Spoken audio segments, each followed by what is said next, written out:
بسم الله.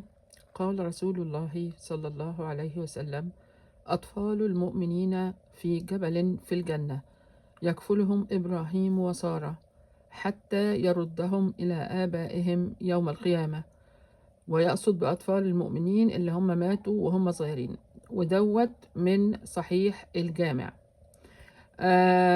يعني طبعا ناس كتيرة كانت جدا بتسأل هم ولادنا أو الأطفال يعني عموما بيروحوا فين، أو موجودين مع بعض متجمعين في جبل في الجنة ومش بيتسابوا لوحدهم. سيدنا إبراهيم وسارة مراته معاهم لغاية لما القيامة تقوم. واحنا اتفقنا قبل كده إن ربنا سبحانه وتعالى بيحب يجمع الأسر مع بعضها. لو الأب والأم دخلوا الجنة فطبعا ولادهم هيبقوا معاهم.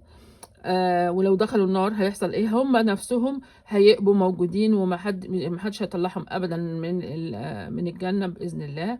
وربنا يتقبلنا جميعا.